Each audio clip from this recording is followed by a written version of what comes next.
them to introduce themselves. Thank you, Alyssa. I am Taeyeon Duque. I am MCASA's Sexual Violence Prevention Coordinator. And my name is Alyssa. I'm the Training and Community Engagement Policy Advocate. My name is Layla, and I'm a program intern at MCASA. I'd also like to highlight our other program intern who couldn't be here today, Khadija Morales. She helped contribute to this presentation as well.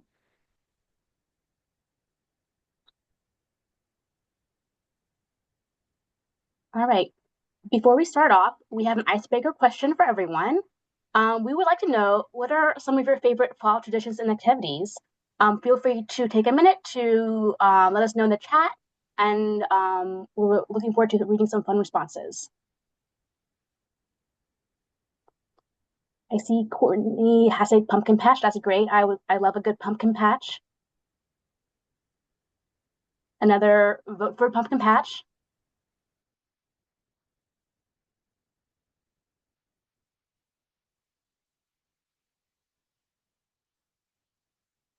Hey, right with kids, definitely. Holiday baking, I'm a big fan of baking as well. Spending time outside is also wonderful.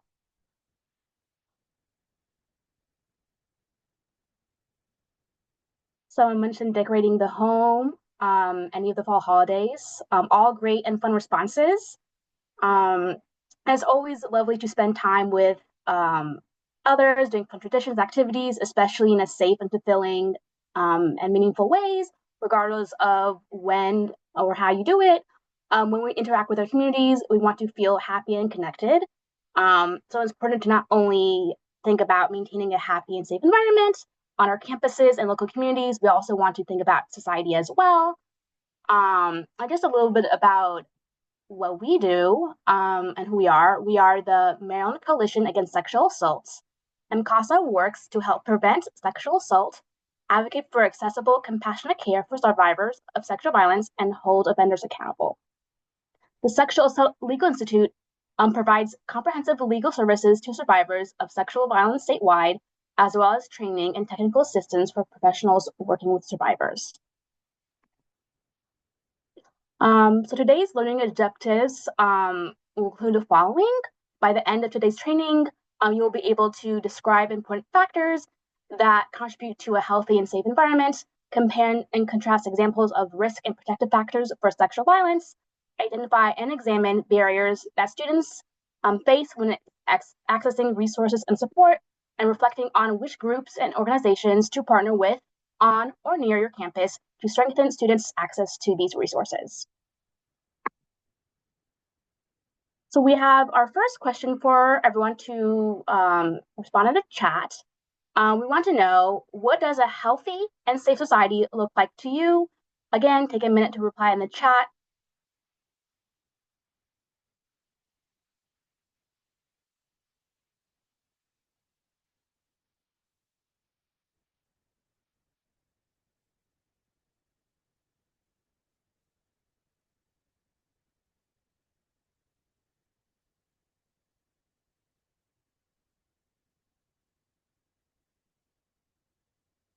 Someone mentioned low crime rates, accessibility to affordable health care, accessibility to mental health treatment, safety for all.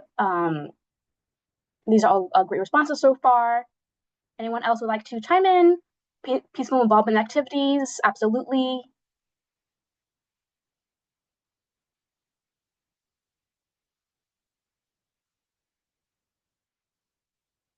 Being able to go on a morning run in the dark, people who look out for one another, taking responsibility for others' actions, providing help with services. Again, these are all great responses. For our next chat question, we would also like to ask you to work towards a safer and healthier society. What factors should we consider?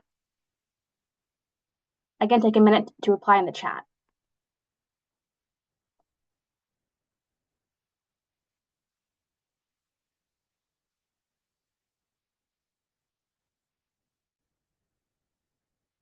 Inequities, education access barriers to services, absolutely.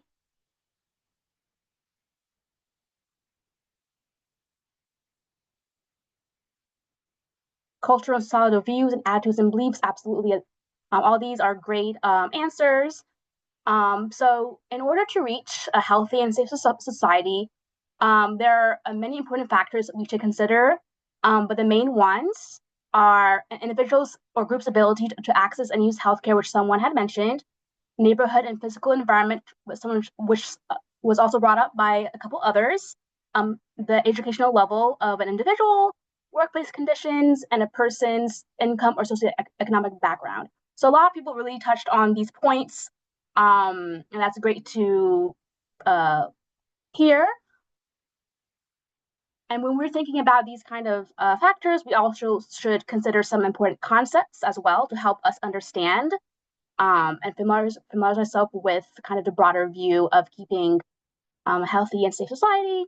So, for example, the conditions in which people are born, grow, work, live, and age, the very same factors that people had mentioned or we looked at in a previous slide, these are known as social determinants of health. Another important concept to know is health equity, which is the state in which everyone has a fair and just opportunity to attain their highest level of health. When we talk about other concepts like risk factors and protective factors, risk factors are characteristics that may increase the likelihood of a negative outcome, whereas characteristics that may decrease the likelihood of negative outcomes are known as protective factors.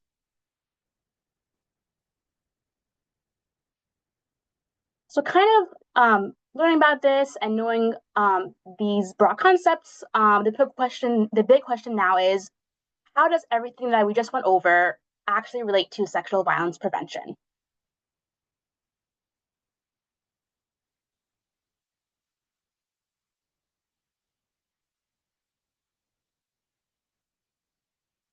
Preventing sexual violence requires understanding social determinants of health.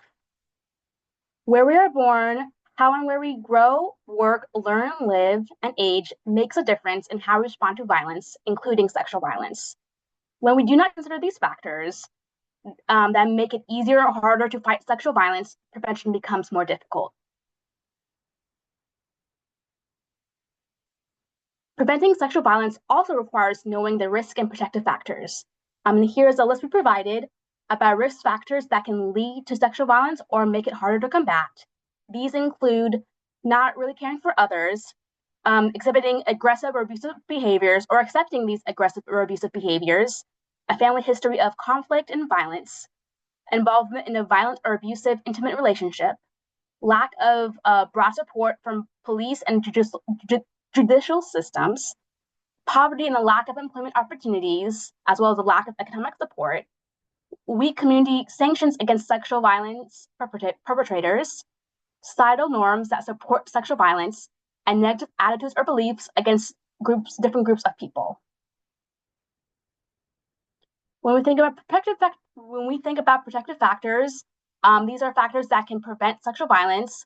Again, we have a list of these factors, and they include emotional health and connectedness, empathy and concern for how your actions can affect others, healthy family relationships and conflict resolution, mutual respect and care between intimate partners, financial stability and economic supports, support from multiple institutions, strong sanctions against sexual violence abusers, societal norms that do not support sexual violence, and positive attitudes and belief towards others.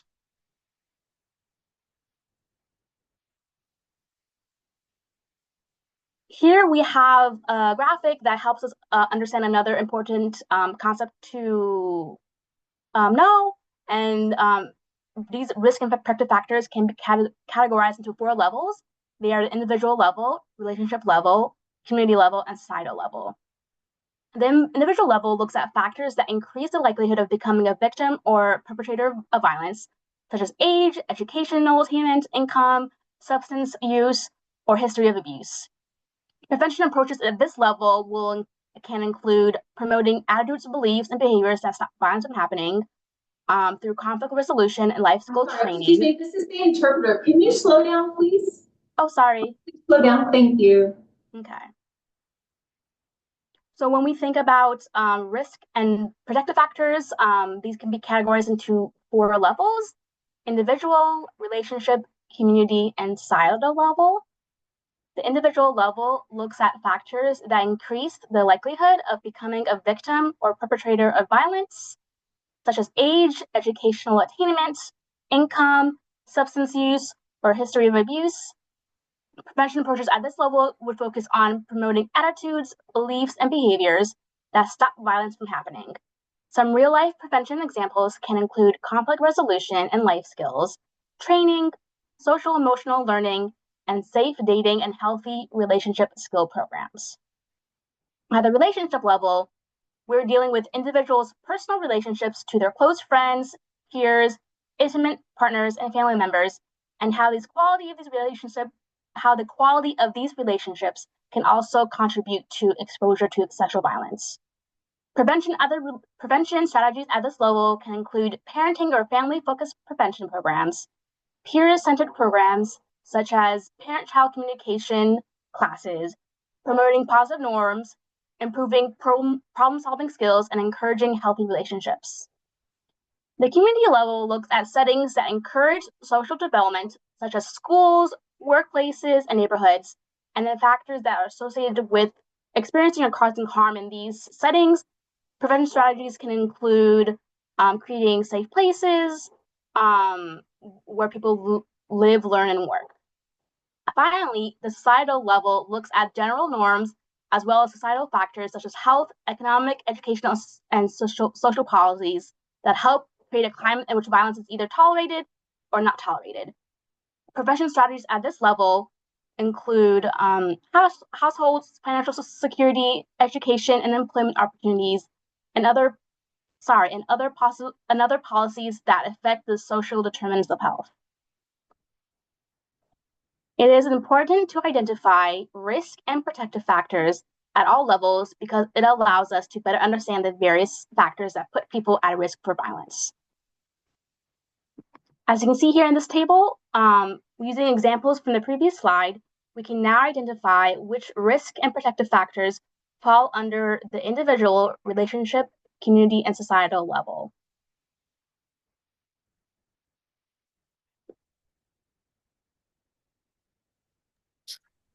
So now that we've gone over some of the factors that contribute to a healthy and safe society, as well as risk factors and protective factors surrounding sexual violence, we're going to talk a little bit about the barriers that may impact students' access to resources and support on or near their college campus. So 5 key barriers that we identified include healthcare, food security, transportation, housing, and financial barriers.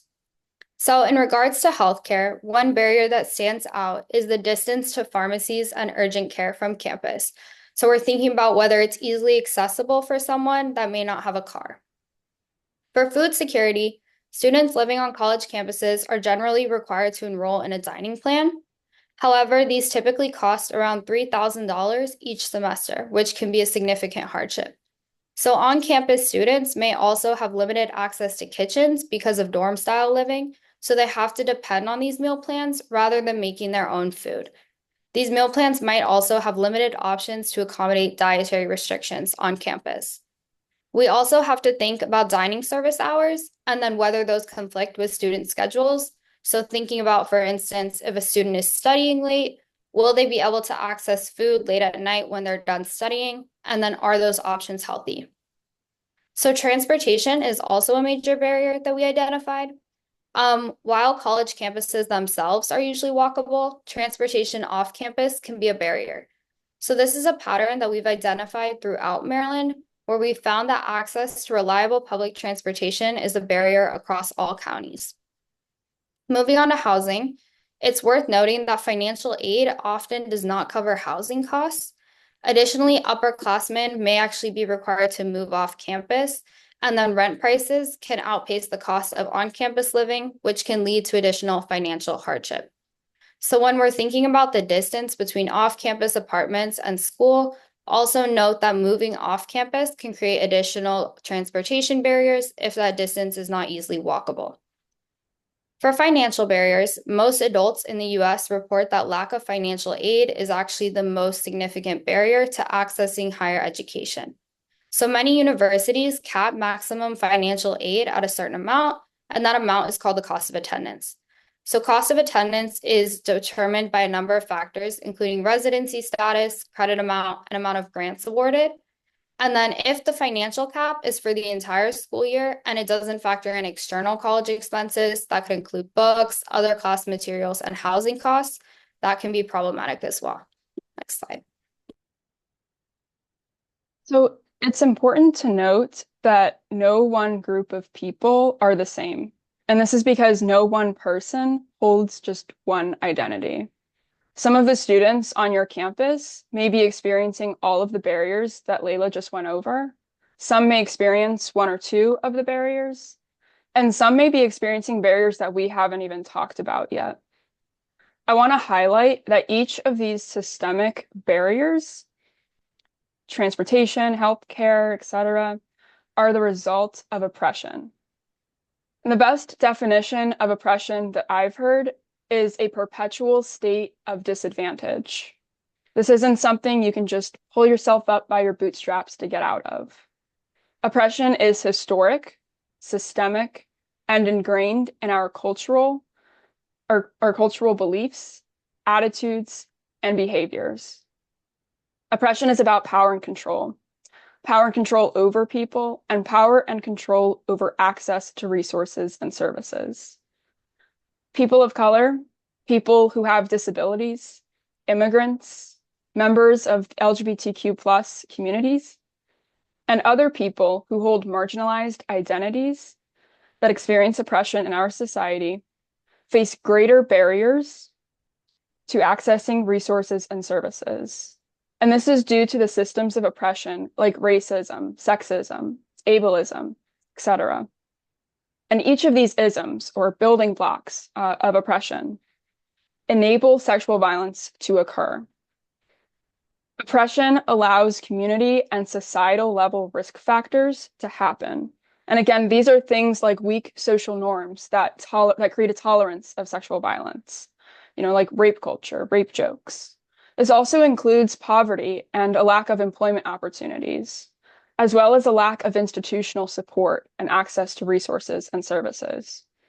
So the students who are on your campus are coming with previous lived experiences with these systems of oppression. And then they may face additional barriers in healthcare, housing, transportation, etc., while attending college. So the key here that we really want to get across with this presentation is that sexual violence is preventable. By working to identify and address the barriers on campus, we are reducing the likelihood that someone is going to be vulnerable to being taken advantage of, or that they're being vulnerable to sexual violence. Again, sexual violence is about power and control over someone, power and control over access to resources and services. So by getting to the root of the problem and addressing these barriers, we are tackling the community and societal level risk factors for sexual violence perpetration. And so with that, we're going to go into an activity. So feel free to scan the QR code on the slide or go to slido.com and enter this passcode in the corner here. And you'll be able to see this question on the Slido. We're going to build a word cloud together. So the question here is, what barriers do students on your campus commonly experience when it comes to accessing services? And if you're having trouble accessing the Slido, feel free to put your comments in the chat and we'll look at those as well. So I'm seeing money. Yep.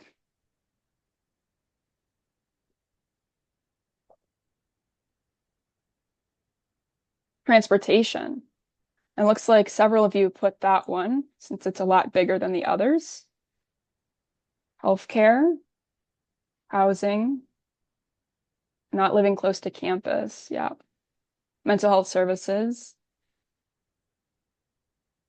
working, bias. That's a good one. money. Yeah.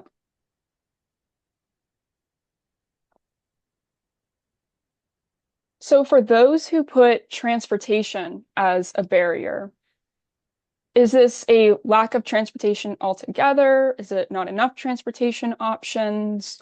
Can you tell us a little bit more about what is this barrier that students may be experiencing? And feel free if you want to come off mute or if you want to share in the chat.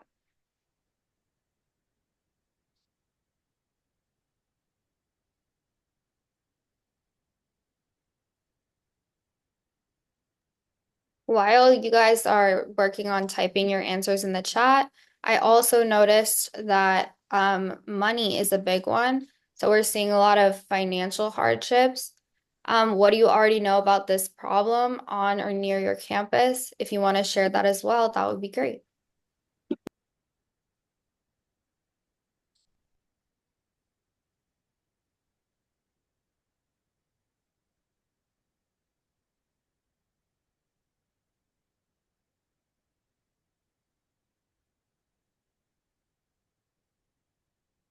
Let's see, it looks like someone put in the chat homelessness as another common barrier that students are experiencing.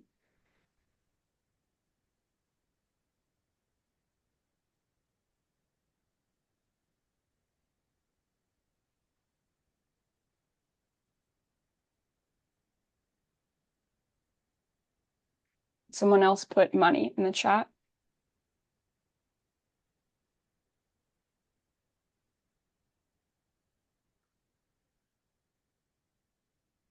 And transportation, yeah. All right. Well, thank you all for participating on this slide. We're going to further explore some of these barriers and what we can do to address them.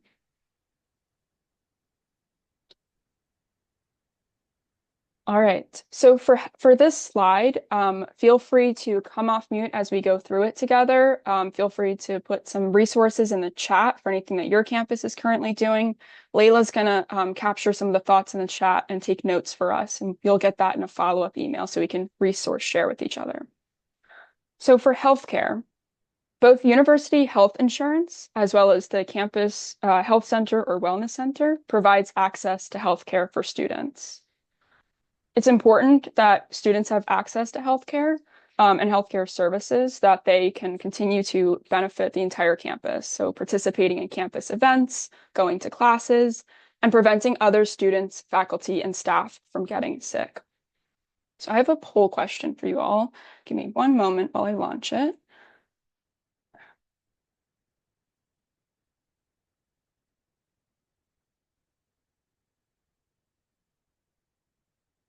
All right. So the question is, do you know what services your college's health center provides?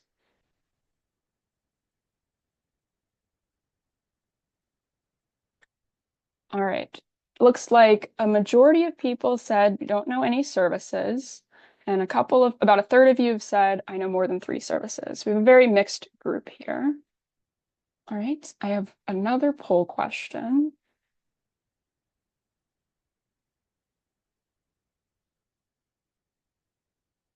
The question is, have you partnered with your college health center in the past to host joint programming or awareness raising events?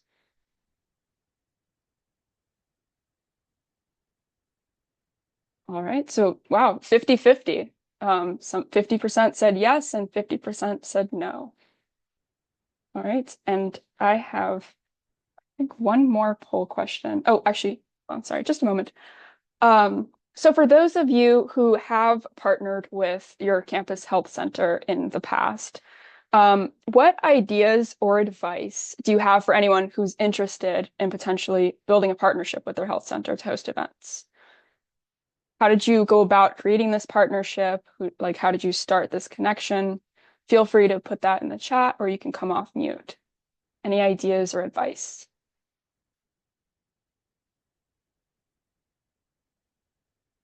Hi, this is Shemaine. So partnering with St. Mary's College of Maryland, it really started with just reaching out to individuals at their health center and kind of staying in contact and letting them know what, like for example, for Sexual Assault Awareness Month or Dating Violence Awareness Month. That's how it started. We would just reach out and see if they were having events or tabling events during those months and just asked if we could join and kind of just set up a table. And that led to kind of them inviting us to every single event that they have on campus now. We also table at like their sporting events. So kind of just putting yourself out there and letting them know that you're available. And I think, I've been here for about 8, almost 9 years now. So I've seen some of those students at their freshman year, and I see them now when they're graduating. So it's pretty cool to kind of just be involved and, have them excited about the services or seeing you and just, like I said, being involved in general. But I'd say just reach out and letting them know that you're 100% available for whatever events that they have and offer. Yeah, that's awesome. I love that. Does anyone else have any similar experiences reaching out during Sexual Assault Awareness Month, or maybe a different experience of how you reached out to people in the health department?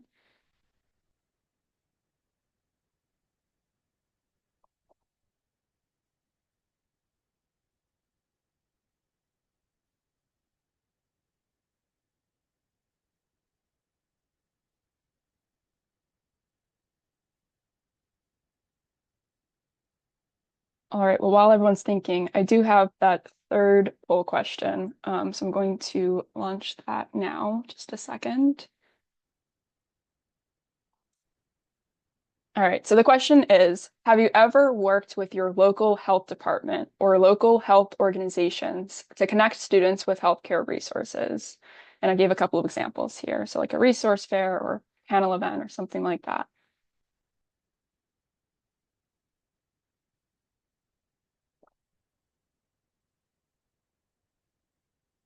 All right, so we have a little bit less than half, 43% said yes, and 57% said no. So my next question is, for those that have reached out and worked with the local health department, what were some of the programs or ideas or things that you all did? If you want to share with the group.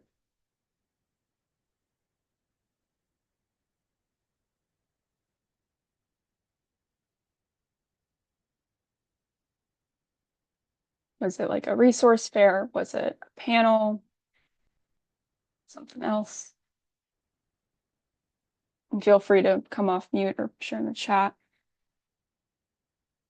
So it looks like someone said at University of Maryland, we are located in the health center, which is very helpful. That is super cool.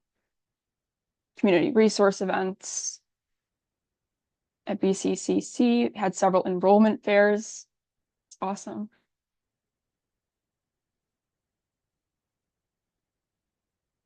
Great. So moving right along then, for food security, a couple of things that I came across for this was local food pantries. Maryland 211, of course, is always a great resource. And I know the Maryland Food Bank also has programs and options. I have a poll here for you all to get ideas on what you all do. So just a moment. All right, so the question is, do you know whether your campus connects students with local food options to improve students' access to food security?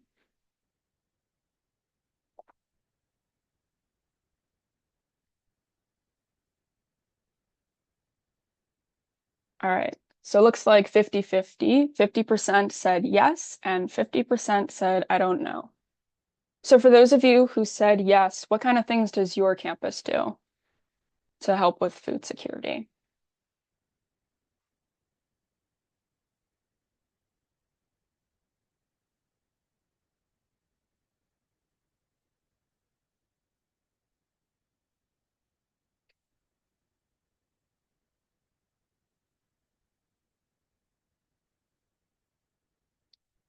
Looks like, can you all see my screen or can you all see the polls? It's not.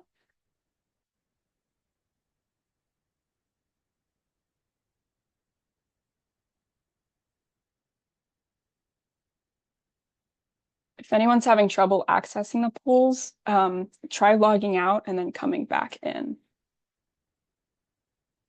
So it looks like one person said they have a food pantry located in the same building as the dining hall. Yeah, that's awesome. So is the food pantry student-led, or do staff run the food pantry? How does that work on your campus? Someone else has a food pantry as well, and a list of Yeah. local food pantries. Yep. Oh, sorry, this is Grace. Just at UMD College Park. So again, we have the benefit of being, a very large school, but we do have some staff who are involved with running the food pantry. It's through paid employees.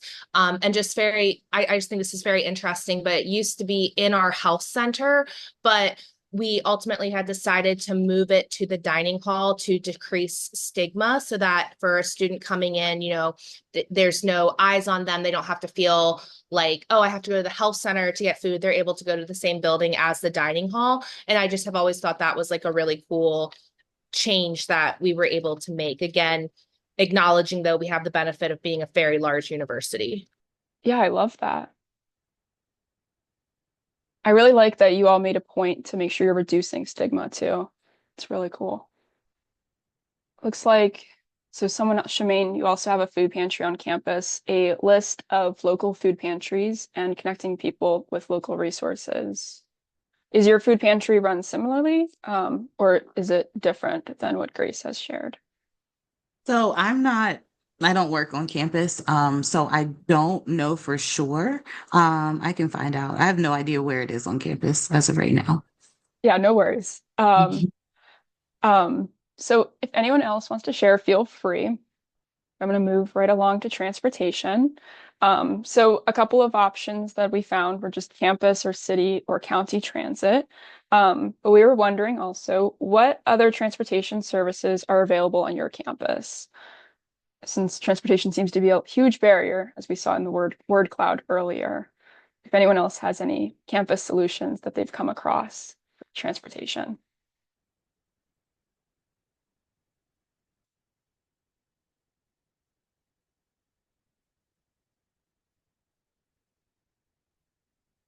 And feel free to, you can put it in the chat or you can come off mute. So Shemaine says they pay for Uber or Lyft. So that's the university that pays for it for students?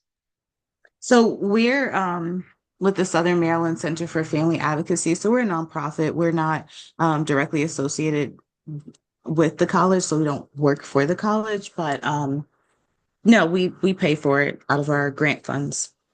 That's really cool. Does anyone else have anything similar to this or other options that you provide to increase access to transportation?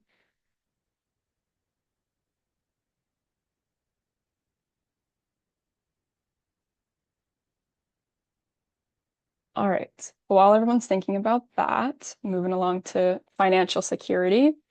So I wanted to highlight the Maryland Higher Education Commission, MHEC, as a one app system where students can apply for all Maryland grants and scholarships in one place. And this is career-specific grants and scholarships, population-specific aid, and any other aid that may be on there. And I'm sure you're also all aware of federal programs like FAFSA, which is available for financial security. So my question to you all regarding financial security is actually a poll question. So give me one moment while I get that. So the question is, does your university or college offer financial empowerment programs or workshops to students to teach them about managing their money? And for those who are at a nonprofit, you can just swap in university or college for nonprofit if you guys provide those services.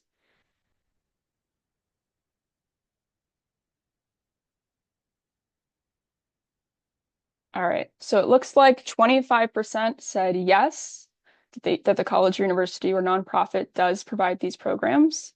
13% said no, and 63% said, I don't know. So for those that said yes, what kind of programs do you all provide? And do you partner with other organizations to provide these? Or is it the university that provides them or your nonprofit that provides them?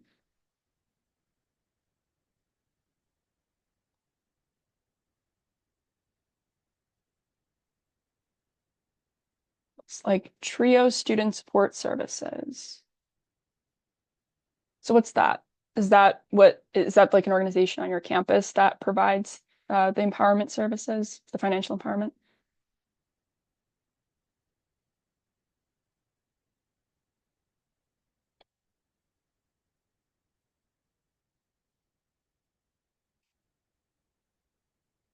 Yeah, no problem.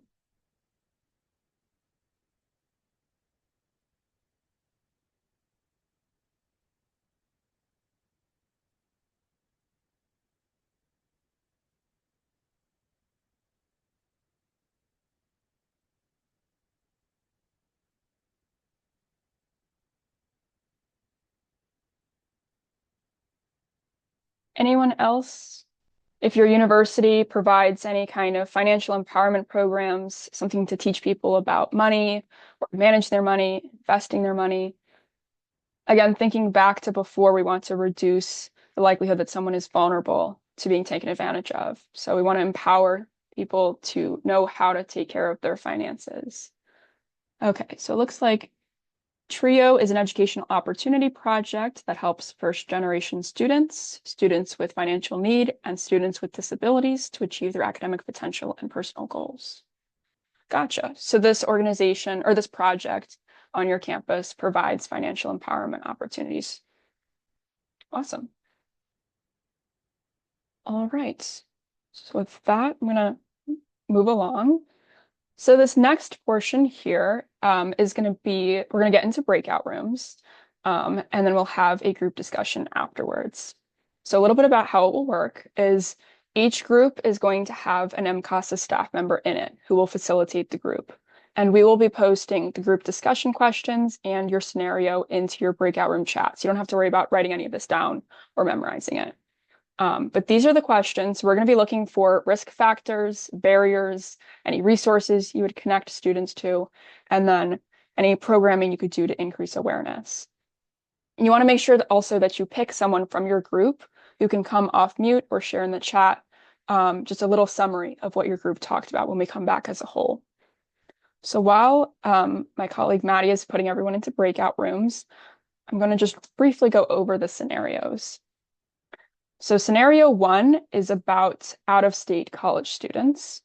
Scenario 2 is about college students who are attending community college.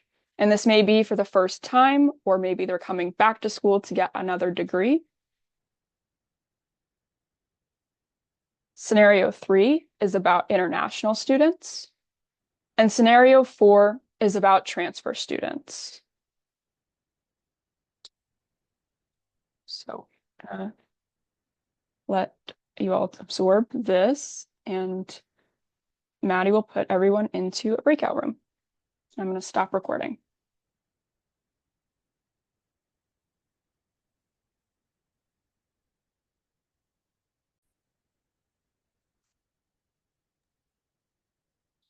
All right, so thank you all again for participating in the breakout rooms.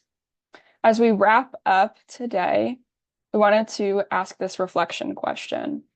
So based on the information you learned in this training, which groups or organizations on or off campus do you want to partner with to strengthen students' access to resources and services? You can feel free to come off mute or share in the chat.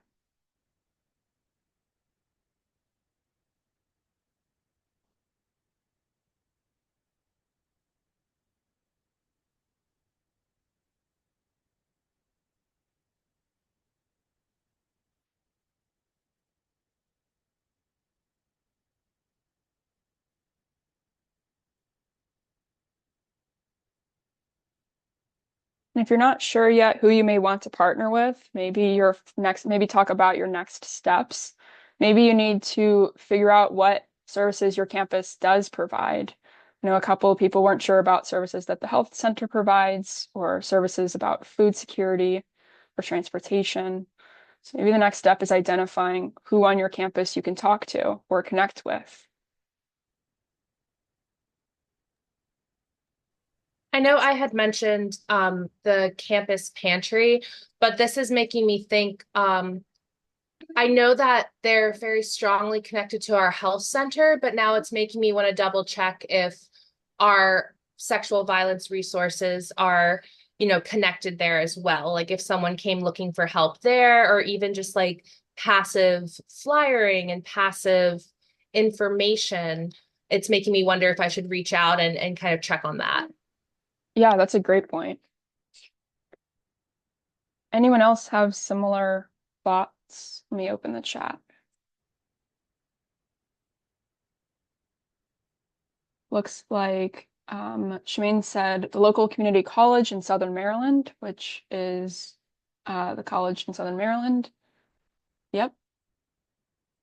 Suggest partnering with local high schools or colleges to provide resources. Homeless outreach and any on-campus healthcare services, finding out what services are available to best match services to student needs. Yeah, these are all great. And maybe finding out what services students need, maybe looks like surveys or focus groups or talking to students at tabling events or something like that. Yeah, these are all really great. So as we wrap up today's presentation, we wanted to leave you all with this picture of equality versus equity and social justice. So as many of you probably already know, equality means giving everyone the same opportunities and resources, regardless of the need.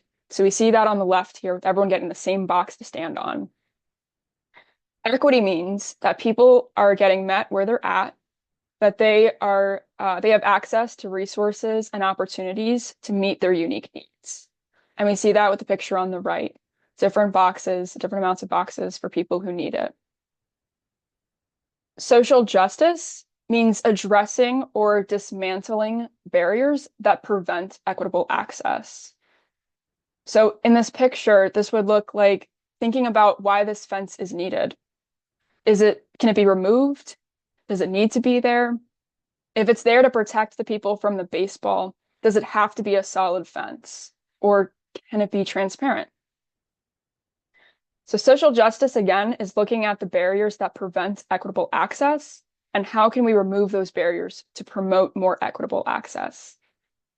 And again, health equity means everyone has a fair and just opportunity to be as healthy as possible.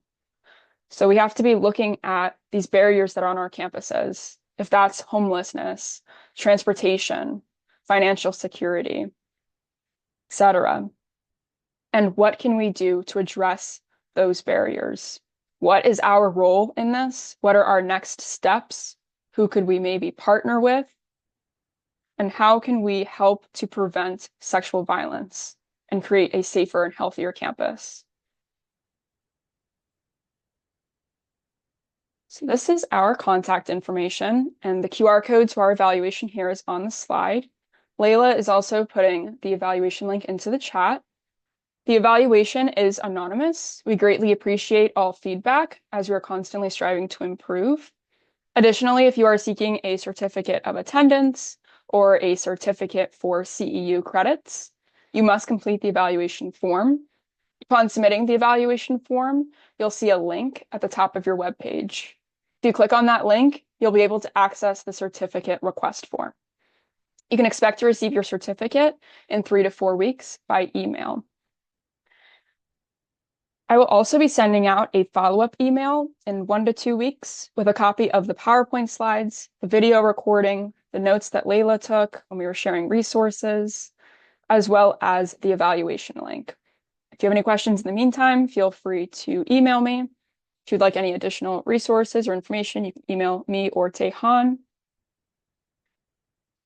And this is some of our upcoming trainings and events. So we have another virtual campus training that'll be coming soon in January. We also have MCASA's legislative reception in Annapolis. You can order tickets on our website or with the hyperlink once you get the slides.